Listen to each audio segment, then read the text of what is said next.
First of all, my name is Susan Stone, and I've been a professor here since 2001. Yay! I served as the associate dean for the school for about 5 years, and this year I'm serving as the interim dean. One of the beautiful things you discover when you see the school from the lens of the dean is how beautiful it is. Okay. And this event and all you coming back just reinforce that to me in different ways. So I want to just thank you all for coming home to Berkeley. Even though this is this homecoming event, it's very special for Haviland's 80th and the building's 100th anniversary. It's also special because this year I thought, what could I do this year in the interim role? Reconnect with our community.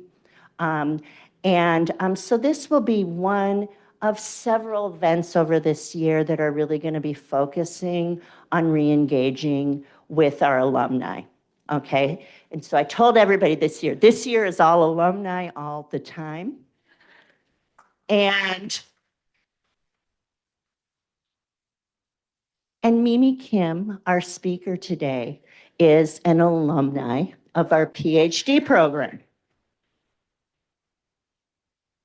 So why is Mimi special for our homecoming speaker? Besides the fact that she was one of my students and I can brag about her. Mimi is special because not only has she committed this long career working in transformative and restorative justice to help the ways we serve communities and individuals who are impacted by domestic and sexual violence. But also on Mimi's other side, she is quite the scholar, okay? Mimi, when she was here, was doing very, very, very innovative things that caught the attention of public policy, sociology, law, bringing all of these different literatures together, where when she was a PhD student, she won funding from the Social Science Research Council, which is literally reserved for elite sociologists, okay? So she brings this scholarly sensibility that's deep integrative scholarship and takes it to action. So without further ado, this is why we have featured you, Mimi. Thank you so much. I guess you cannot hear me. I hear there's, is there an overflow audience here still somewhere downstairs? Okay. Hello, all of you overflow audience. And I think there might be even a couple of people that are on Zoom or some remote access. So I'm looking at all of you and I'm kind of like, I have a script of sorts here, but I'm gonna really, I'm looking at your faces and I really want to make sure that whatever I say resonates with you or makes sense or at least provokes some questions and thoughts. I have to say that, thank you. I really want to thank Susan Stone for your beautiful introduction and really for being there as somebody who was one of my anchors when I was here as a graduate student and who has continued to let me know that I meant something being a student here at Cal and that I continue to mean something in terms of my trajectory forward. I left this, I haven't been at this building for 10 years now. But actually part of the draw was how could I not come when asked to do this talk, but also how could I not celebrate the 100th anniversary of a really beautiful building?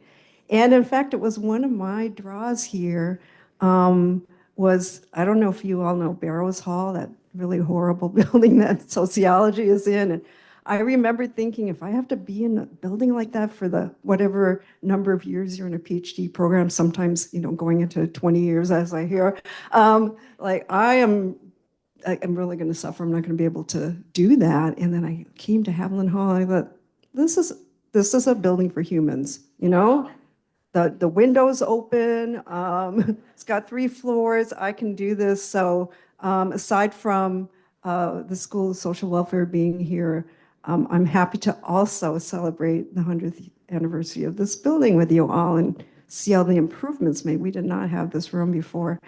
So I also want to thank Dora for being so welcoming and offering so much support. Dora, where are you? Because I know you're going to be telling me when it's time for me to stop talking. Okay. Well, that's not going to work very well. So I know I have a bit of time here with you today as your keynote speaker. I see Jill and Kurt here. I see Christina. These are all people that are were supporters of mine and that are also peers and colleagues. Peers, I'm saying. I'm talking to Christina, not the rest of you, all who are my absolute mentors when I was here and continue to be today. So I'm here to talk about abolition and social work. And I know I have those words in my title today. And I realized coming here that for some of you, those words maybe provoke something, but also you might not know what it means. Will you know what it means when you leave today? Maybe a little bit more. For some of you, these might already be the kinds of questions you've been pursuing in your life. How many people have heard of abolition before?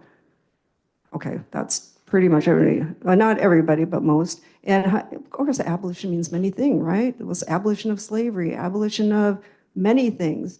I think more recently we've been talking about what does it mean to imagine the abolition of jails and prisons? And that does provoke a lot of feelings among people, and it does for me as well. For me, it's been a journey. And so some part of what I want to do today is to follow a little bit of my journey, which is personal, but it's also been in a context of realizations about where we have been as a society and as US and as social workers and social work. For me in particular, it's where I have been as part of an anti-violence movement, a feminist anti-violence movement, where honestly I would, through much of it, hadn't gone to social school and social work, didn't necessarily consider myself a social worker, consider myself an activist and somebody in a social movement. It really came to understand that I had a lot of questions and critiques of this movement that I still continue to be a part of and to love. And part of what I do is that to question things that need to be questioned or that I feel need to be questioned. And I feel similarly then as a social worker or a scholar of social work, although I came into that a little bit later in my own life. So we'll just see, we'll have a little bit of time, I think, for questions and some engagement at the end. You know, never enough, I realize, but I do want to have people have a chance to ask questions or talk about where you're at with some of these issues. So I just, want to say that in preparing for this talk and knowing I was going to come here, I didn't take it lightly. And partly it was, well, of course, to be asked to come back to the school was honestly kind of a shock and a surprise, and I feel very honored to be here. I don't take it lightly. I was scared, and I'm still scared right now to actually have this huge responsibility of speaking to you all. But also, as I thought about it more, I always had the dream of coming to Berkeley. As a high school student, I really wanted to come to Berkeley. It was like one of my dreams. But at the time, I lived in Minnesota, and we were so scared of earthquakes. Other people are really scared of polar vortex, which I understand, which we didn't call it then, we just called it winter, But also, I remember thinking at the time, I know as soon as I go to Berkeley, if I go there, there's going to be an earthquake, I'm going to die, and I'm too young to die. So now I'm not too young. No, okay, well, I'll just say that. But, I got over that. But one of the things is I didn't come to this university then until 2007, which, for some of you may seem like a long time ago, but it wasn't that long ago. And I think one of the points that I have in this talk is that I am persistent. And sometimes I'll just have something that I wish, I dream of. And eventually, in my personal life, some of those things have come true. And I think similarly about the trajectory and what we look forward to. What's on the horizon? Why is it that we came to social work?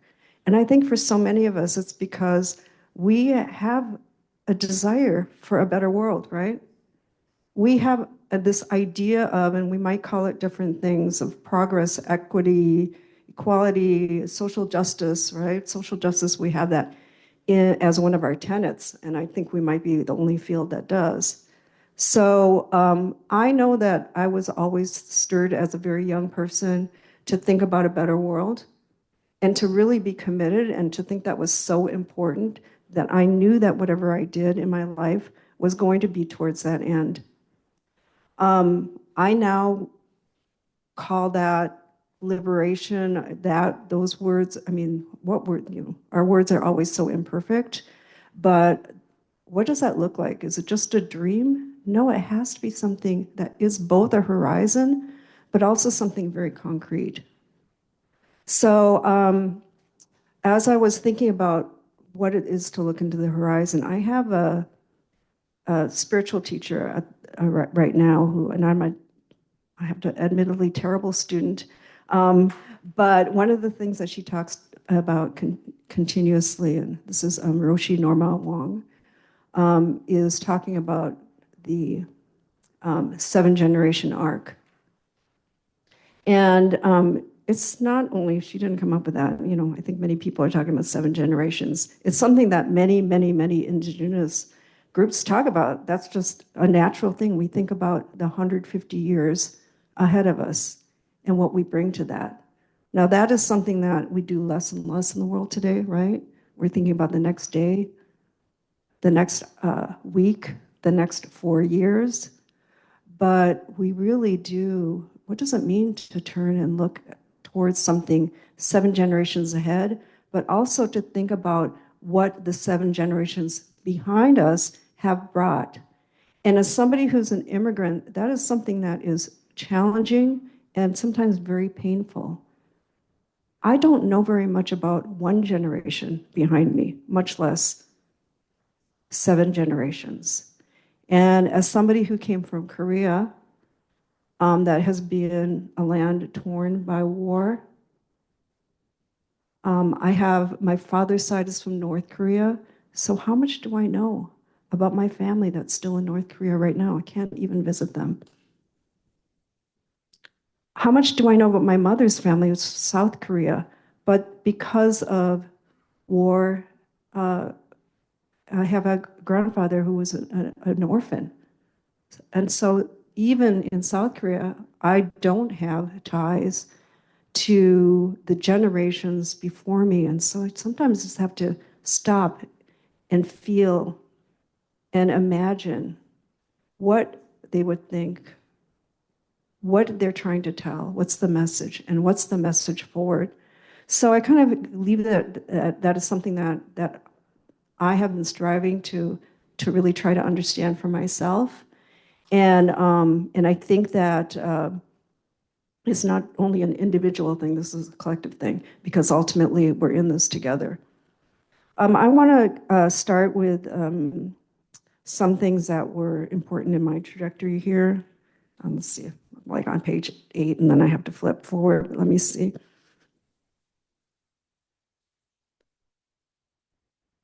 Yeah, I started my own work in the feminist anti-violence movement back in the late 1980s.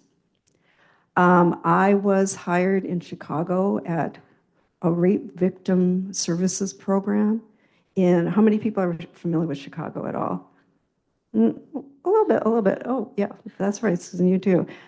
So I was at a mental health center in Edgewater, Uptown.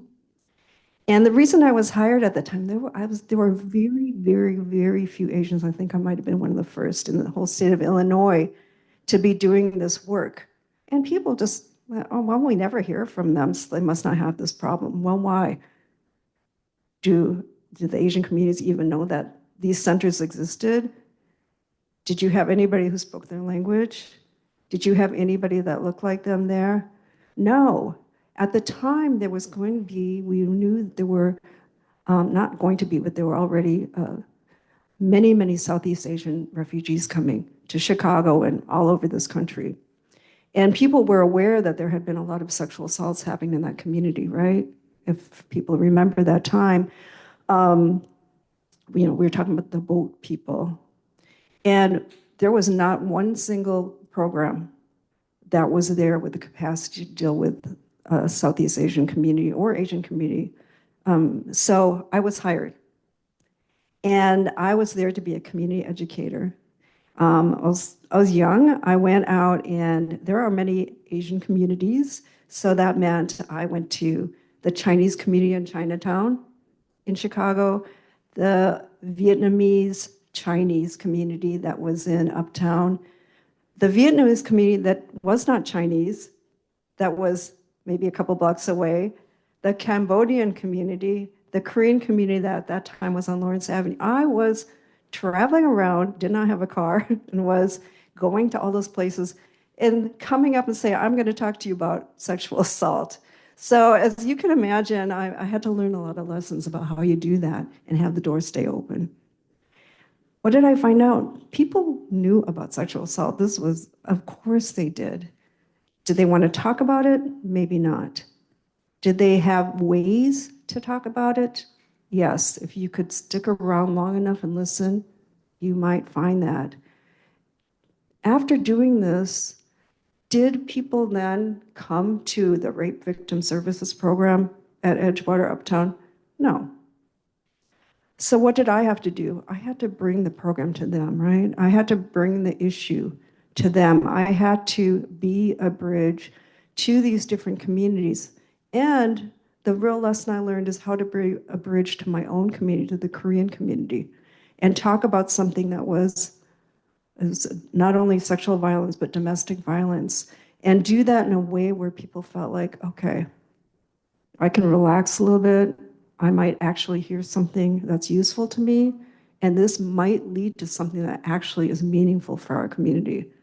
And so that really began what I think is my own way of looking at community engagement, community organizing work, just through really caring about the issue and being able to do the very stupid things I did, but some of the things that seemed a little bit smarter, making mistakes, learning a little bit from community organizers that I had as part of my own friendship circle.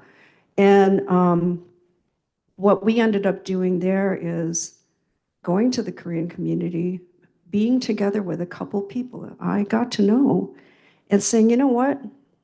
Okay, there's only 4 of us here, but we're going to start something. And we did. And we stayed up late at nights. We did a lot of hard work. We tried to figure out what is it to be a nonprofit organization. Let's just do it. And we started together an organization called Can Win that started in 1989, and that's still there today. And that I still have connections with the people that have been around for a little while and the new people, and have continued to be there as part of that community as well.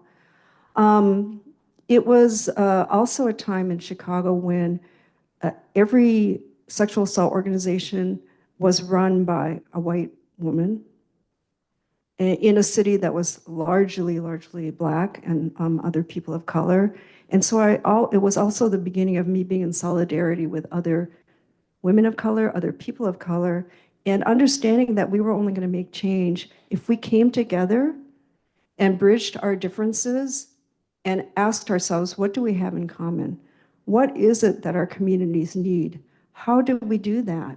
It was also a time when I saw that there were some white women that were willing to step down and give up their power, but a lot of them handpicked a person of color that they thought that they could bridge with, but wasn't necessarily the person that was needed in the community. Does that make sense to you? So I think I had this keen understanding of this tendency of the ways in which tokenism happens, the ways in which then people of color are asked to step into an organization that is not really aligned with the values of people of color, the ways that people of color do things, not that we all, people of color, do everything the same. I'm going to use that as a shortcut. But into institutions and formations and ways of doing work that actually we wouldn't have chosen for ourselves. And sometimes we can't do well because it's not the way we do things. So I think this lesson continues. How is it that we, yes, bring people into our institutions, but also change those institutions? And I think that if we even go deeper, these are some of the questions that we ask ourselves about abolition. How is it that we created, for example, a whole criminalizing jails and prisons centered, some people call it prison industrial complex, that I have seen in my lifetime, grow over 500% from 1972. I also found that the beginning of the feminist anti-violence movement, particularly domestic violence, started around that same time. So we grew up together. And I think that's part of the reason that the feminist anti-violence movement grew up and sort of embraced law enforcement and, yes, called the police. And yes, in order to be successful, we have to get those police dollars and we have to form all of these kind of collaborations and become what some people call carceral feminism. And carceral meaning having to do with incarceration, right? The carceral system, jails and prisons, prosecutors, the police. And what I've been trying to do is not only to counter that, but to try to understand it so that we don't make the same mistakes over and over and over again. So just moving forward then, I was, let me see where I am. I came to the Bay Area then around 1990. And I started my work for 10 years at the Asian Women's Shelter. And has anybody heard of the Asian Women's Shelter? Yes, a few of you have. Bessie Masaki was my boss for 10 years. She was the nicest person ever. Oh, your classmates? Well, Becky went to school here, Becky Masaki. Yes, she got her MSW here. She's one of those people that Chicago's a little bit of a rougher city. So when I came and worked at Asian Women's Shelter, I just would call my friend. This is, of course, not part of my script, but here. I called my friends and I said, this woman is so nice, she's going to crack. I just know it. I seriously could not believe that anybody could be as nice as she was. And you know what? She never did, because she is actually 100% the kindest, most generous person. And I had the good luck to work under her leadership at Asian Women's Shelter, which meant we were innovative, which meant that we did create a different kind of space, which meant that she almost never made an executive decision because she was always really trying to collectively come to us and figure out what's the best thing to do. We had people with PhDs, we had people who didn't finish high school. And we all came, we, as much as possible, she was the boss, so there was a hierarchy, but as much as possible had a non-hierarchical kind of organization, really fought to keep it that way. And I still think that it holds many of those values today. So that was where I really got an education also in my movement. And I have one that has been there since like late 1980s and continued to be considering myself part of a movement as much as I've been very critical of it. I remember back so I started that in 1990, and I remember a couple years in that somebody came with this journal article, and none of us we don't read journal. No, nobody gave us a journal article about anything. And so this little thing was going, I was thinking it was like the Little Red Book or something. It was a little article started, and we didn't have email either, so I don't know how, well, actually we did, but I can't remember how it got delivered. But it was Kimberly Crenshaw's Mapping the Margins, which is her first, the 1991 article was the first article that, people still refer to as talking about intersectionality. I mean, some of us, it's a new term, but she first wrote about it in 1989. This is 1991. And I remember looking at this, and it's very much, her ideas about intersectionality were very much coming out of her critique of the anti-violence movement. as saying, you all are saying you're representing all women, but what I see is you're representing white middle-class heterosexual women. And what you're really missing is your definition of domestic violence, the ways in which you are doing your interventions are not working for us. And in fact, sometimes they're doing us harm. If you go back and read that article today, this was written so long ago, it still rings so true. It's really an amazing article, and now you probably can find it for free. But I remember reading that and just being blown away and just thinking, oh my gosh, this so much fits my experience, what I've been thinking for so long, and it's in words. So I want to say the power of scholarship to ring true to the work we're doing, which really was so, rang so true in terms of this, her article that still is so important today and is so important that, there are states that are outlawing it. That's how important this is, right? Critical race theory comes from this. Critical race theory is now identified as the enemy and something that we can't talk about at all. So it's just, I didn't necessarily know that that was going to happen in my lifetime. Sadly, it has, and it is right now. And, we're facing some dangerous times. We know that. So a couple of years after that, another moment, 1994. What happens in 1994? It's the passage of the Violence Against Women Act. So I was working at Asian Women's Shelter. I, like many people who work at a shelter, had jobs from, cleaning up the flood in the bathroom when that happened, to doing the books, to running a crisis line, to doing the volunteer training, from A to Z, which makes you skilled in a lot of things. And I do remember that there were some other people that were in San Francisco. It's a very influential city. The Bay Area is an influential place. They were asking us, can you come up with some stories from women who are immigrants? And I worked at Asian Women's Shelter, so that was most of our people who are having problems because they're married to somebody and they have to prove that they're in legitimate marriage. Otherwise, they're going to be deported, okay? And we had those stories. What were they doing? They were preparing the evidence for the Violence Against Women Act. And I kind of knew they were doing something like this, but that was really not my world. It's like, ooh, they're big policy people, but I know them.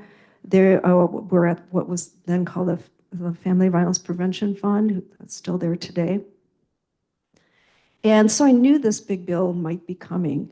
And it came, 1994, Violence Against Women Act. But what I didn't realize is that it was being passed as part of the crime bill of 1994. And in fact, that particular set of facts was really silenced. I still don't exactly know. I think this might be one of my future scholarship projects. I stayed away. I did historical research, but I didn't go that far because I knew that was a huge story to tell. What were they thinking as they knew that they had to make what had to be a compromise, right? To pass this as part of the crime bill. How is it then that I was applauding the passage of what is a very important bill, but because of the passage of a horrible, horrible, destructive bill that strengthened 3 strikes you're out, that made it easier to charge a child as a felon and to send them to adult prison, that took away Pell Grants and food stamps, as we called them then, the possibilities of getting on public assistance to people who had been felons. So many things passed as part of that crime bill that have lasting effects and had real harms to communities. Ideologically, for us to support, ideologically, for the women's movement to support or be silent about, that is what probably struck me the hardest, was that there seemed to be no resistance and no talk about the fact that a Violence Against Women Act, a feminist act, got passed as part of the crime bill, and that we had made such concessions and collaborations with what I would consider the most masculinist, repressive, and violent arm of the state. How is it that that happened? Does that make sense?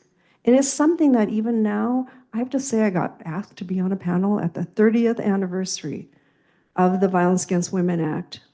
Honestly, I've never been invited at all before, but at the White House, I really could not go. I couldn't go. I couldn't go and just smile and celebrate something that I think has had such a harmful effect on a movement that I love and on the lives of real human beings and people.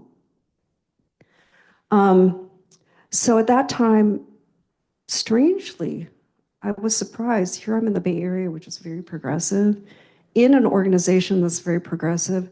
There were 2 other people I knew of that felt the same way I did. And we would just get together and we're like, what happened? Why is nobody talking about this? And we really, as 3 people, amidst an entire group of feminists who didn't seem to, it looked like didn't care, but maybe couldn't handle the contradictions of that. And I think this is part of also one of the things I've learned over time. We have to name our contradictions. All of us are involved in things that are both aligned with our values, but also against them. How is it? Oh, okay, now, Dora's there, 5 minutes. And so this is one of the things that I think I've also come to embrace, is our understanding of contradiction, our understanding that the world is full of them, and our understanding that it takes really collective effort to try to find the resolutions to those contradictions. And so what I started doing was, it wasn't until 6 years later, and I was supposed to be moving the slideshow along, but let's see, now I only have 5 minutes to do that. Okay, this is like, okay, carceral feminism, right? We had jail rapists, not victims. That makes sense. This is what happened in 1998. Yes, 1998, we sort of had this coming together of forces that were responding to this incredible increase in what some of us call the carceral state in the United States, this 500% increase in the numbers of people that were in prison. And from numbers that had been relatively unchanged from 1925 when they started collecting data to 1972, it's flat. It goes like this, and then suddenly it sharply increases. If you look at it graphically, it's really quite amazing. And so this is something that happened, I think it was in Berkeley, and I was there for the Critical Resistance Conference in 1998. This was sort of the coming together of people, like people weren't saying abolition as much then, but they were starting to say prison industrial complex and things like that. And I was fortunate to be part of this. It was one of those things where you could feel the power in the room. You knew something was happening. This is not just a conference or a gathering. This is something historical happening, and certainly it was. 2 years later, some of the people that were part of that conference and some of us who had been talking about, why is it that we have these organizations in this way of doing our anti-violence work that really is at odds? It doesn't feel like we would. If we chose what we were going to do, it wouldn't look like this.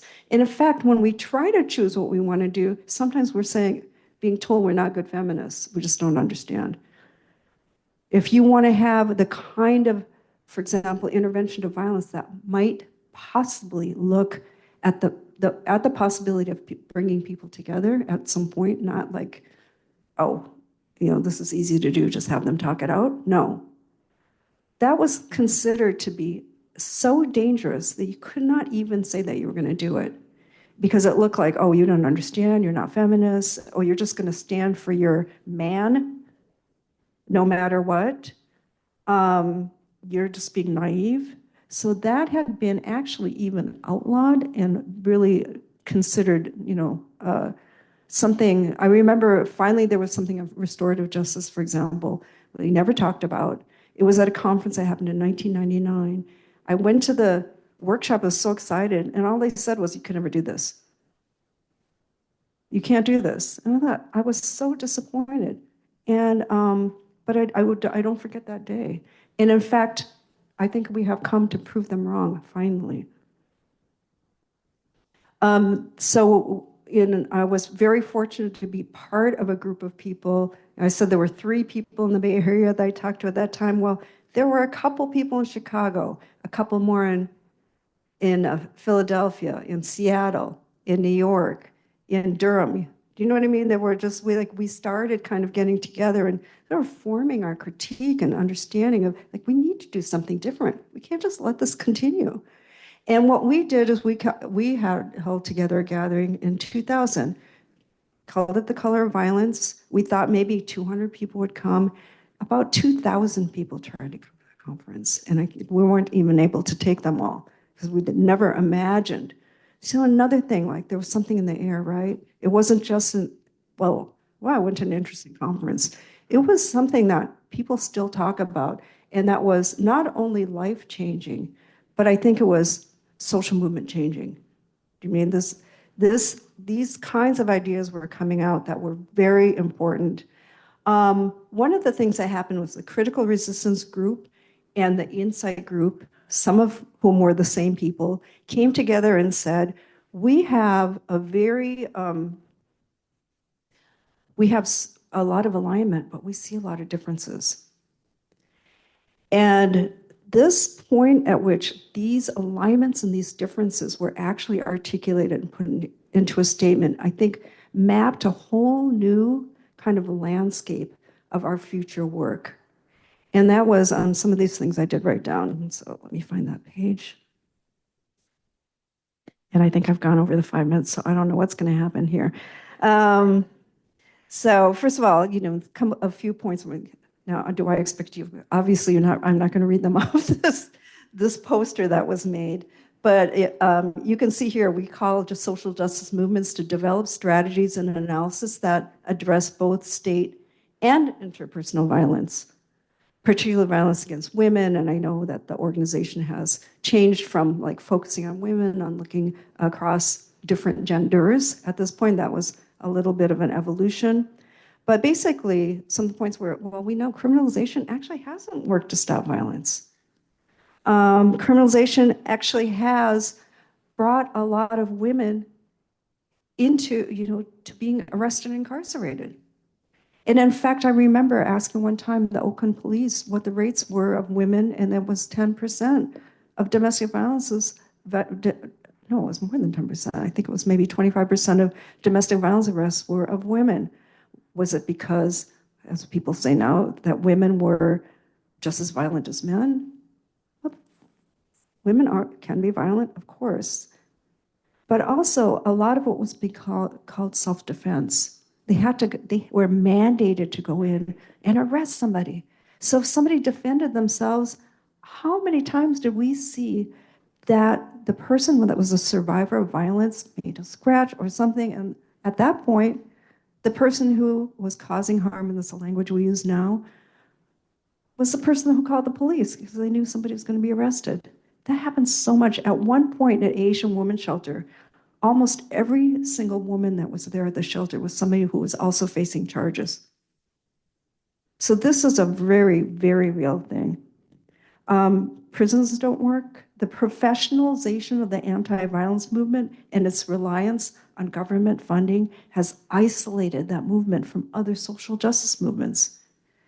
That the reliance on this power has taken power away from women's ability to organize in the way that they see is important and necessary. So those were some of the things that were said. It also said, hey, those of you who have been doing this, maybe more at this point associated with what was becoming known as abolition, some of you don't seem to care about violence against women.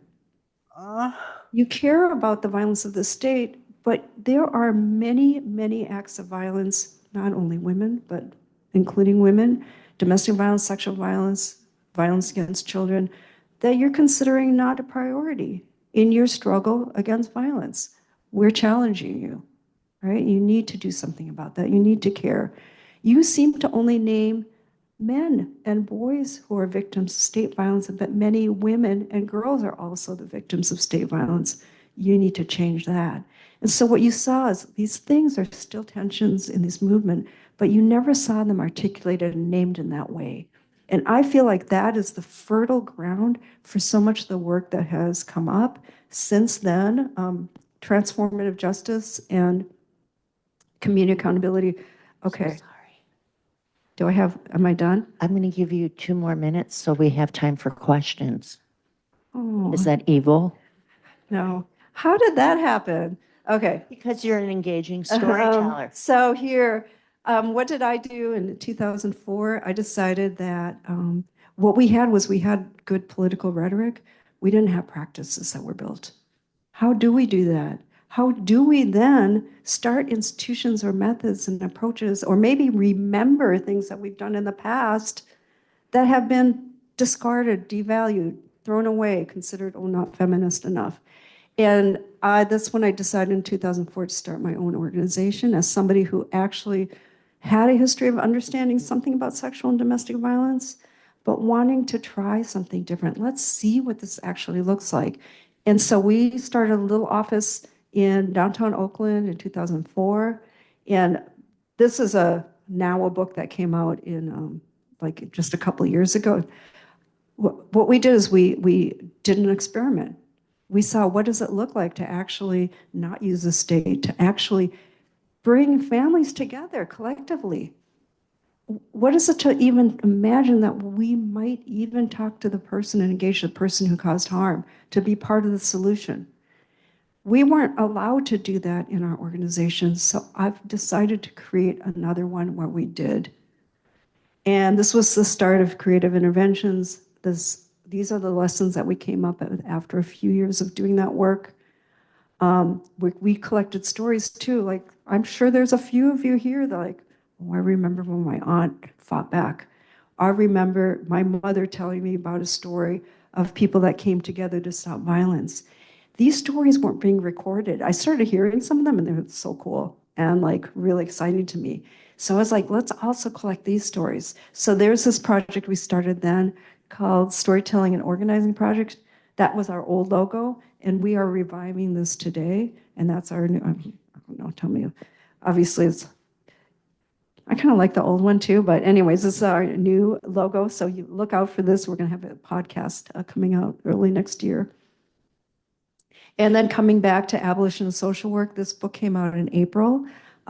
We had our first book release here in Oakland, and over 100 people came. We did a few, and I know partly because Christina Levada brought her class there, but anyways, thank you. And but we did this across the country, and I started asking people, have you ever been in a gathering before? We talked about abolition and social work together. People, I know, we never had this chance. So this is, not that you came here for that. You might have come here because you love school social welfare, you love this building. And, thank you so much for being here to listen to me, and apologies for going on a little bit long. But I think part of what I have seen in my life is turning to other people and saying, do you feel the same way as I do? Are you starting to think this? What could we do about it? Whether it was a family facing violence, or whether it's you and your organization, or us in this movement, or us in this field of social work, feel like we had the right idea, but something's gone wrong. What is it that we need to do to change? And can we do this together? So I just leave you with that thought and that sentiment. And thank you so much again for inviting me today.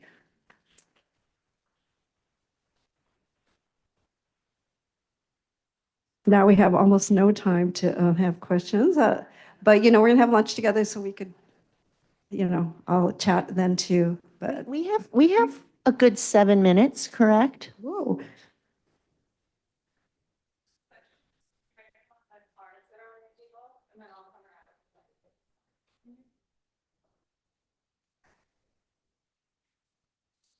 Well, can somebody ask a question?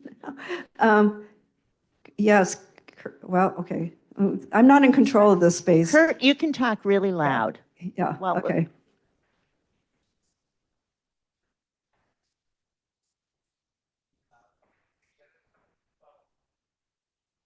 VAWA.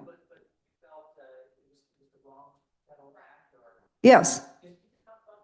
Yeah, the Violence Against Women's Act was passed as part of the crime bill. It also placed the Office of Violence Against Women that had originally been in the Department of Health and Human Services into the Department of Justice. So one of the things that happened was 60%, even though, you know, a lot of anti-violence advocates said, this is a way for us to get money for shelters and crisis lines and so on. This is a way for people to take this seriously. And what happened was 60% of all the funds were really were for law enforcement, directly for law enforcement. So that's one thing that happened and has continued to happen.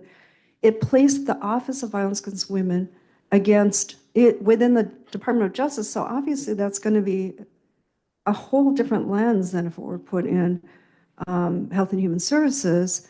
And there is still a small pocket of money that's there, and the things that they can do within that federal agency is completely different than what they're able to do in the Department of Justice. What's happened since is restorative justice has just gotten passed as part of the 2022 reauthorization. I did fight against it because it didn't want to be placed on Department of Justice. It passed.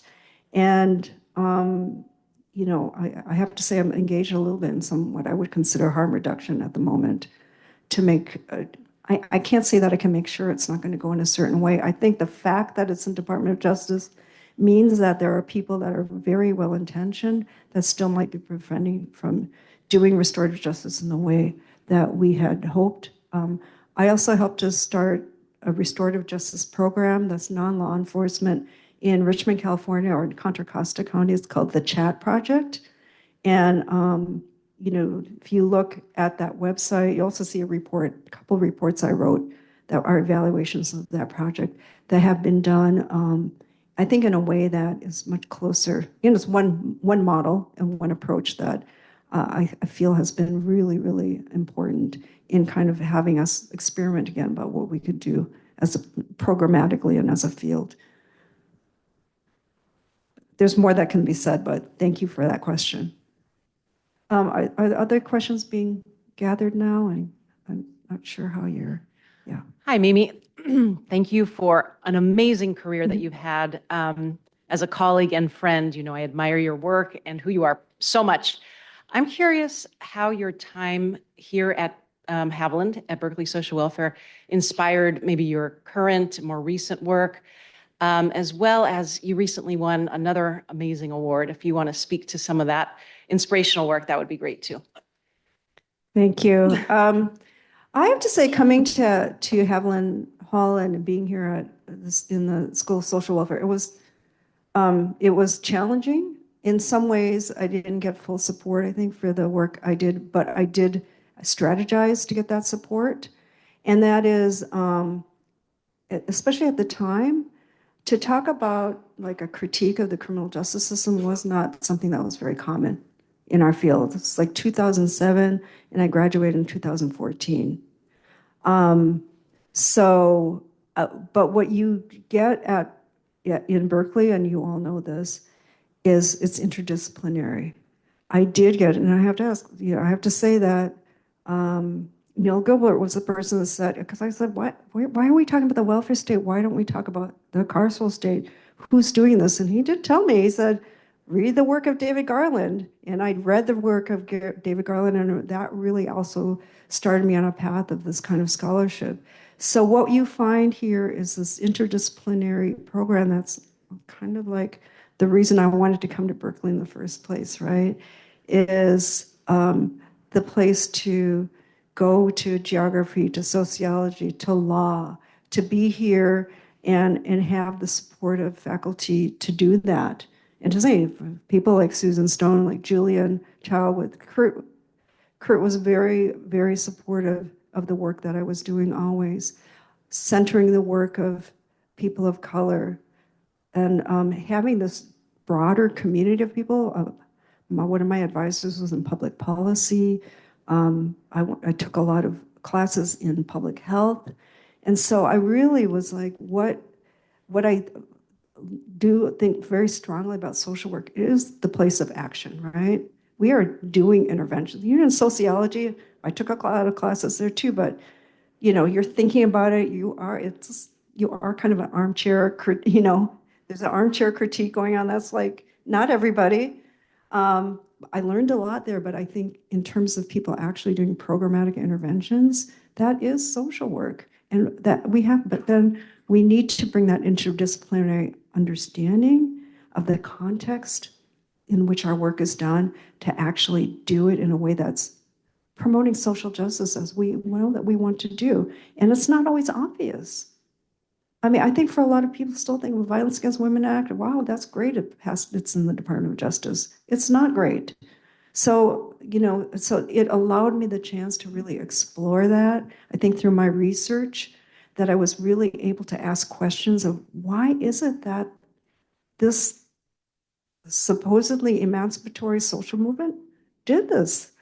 And, I think I was able to ask those questions, do the research with the support of so many scholars here, and get some answers. I have an article called "The Carceral Creep" that has resonated with a lot of people, including practitioners. Like, oh, that makes sense. That is what happened. So I'm very, very, very thankful to UC Berkeley for the education that I got, the support. But also to my social movement, to my communities outside of academia that I feel very accountable to. We have time for one more question, so we'll be passing. Thank you so much. I actually had a question more about, and you've spoken about this paradox of when you're within agencies or organizations or institutions where they also support carceral violence. So, I mean, even just thinking about being proud of going to UC Berkeley, but at the same time hearing about campus police being called on anti-war protesters. And also then I work at the city and county, so then also seeing that partnership constantly with law enforcement whenever it comes to dealing with violence. And then when you kind of, like you suggested, like checking in with people, like, are you seeing this? Do you feel the same way? But then noticing that people feel very different senses of vulnerability based on their positions. Yes. How do we, I guess if you have any suggestions or what you've seen as ways to move people into more positions of kind of power or being able to sit in their truth or be more authentic while also negotiating that vulnerability that comes with people maybe who need more economic stability or more dependent on these systems for also kind of maintaining jobs or getting a degree or what have you? Yeah, I mean, that's a big question. And in fact, in your question, you stated a lot of things that I would say. I know that, and I am going to say something that's I know is very controversial, and that we are silenced. I am somebody that is very much fighting against this genocide in Palestine. And I know just by saying that, like, some hearts are soaring and some hearts are dropping. And I want to acknowledge all the feelings that brings. But I think that I don't thank you for bringing that up, because I think that it's also remiss to not actually acknowledge the very painful period that we're all in this world and on this campus, and that we really need to think about that. And we also need to think about the fact, I know a lot of people are very critical of everything that are from a university. And I said, well, we're sitting in a university. I get paid from a university. I'm part of the state. And so I have to have humility about what I say too, because I am part of the system, getting a paycheck from the system. And so I think that we can't forget that when we're doing our critique is, what does it mean to hold all of that and not be like, oh, I'm so politically correct, you're so not. We are all in the struggle. We're all benefiting from harm. And we are all causing harm in certain ways. And some of us are more vulnerable to that than others. And for some people, that means they might even be more silent about certain things because they can't afford to, like literally, cannot afford to say, make that critique. So I thank you for asking a very sensitive question with a lot of the answer right in your question. And I agree. I think I'm very not a political purist as much as maybe I sound like one to even talk about abolition, but I really want us to have humility about that.